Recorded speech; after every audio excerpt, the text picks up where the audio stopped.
Dachau, Austria.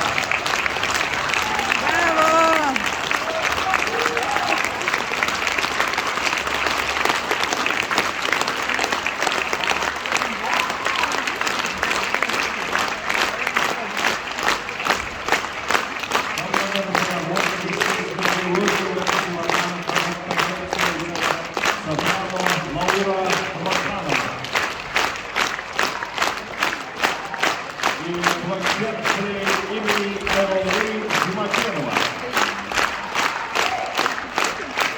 Казахский кандидат в президентский оркестр сегодня выступал в ходе правления маэстро Эрнст Кёцел. Ladies and gentlemen, let us express our sincere gratitude to the Embassy of Austria, to the Republic of Kazakhstan, and to the Ambassador, Her Excellency Andrea Bacher.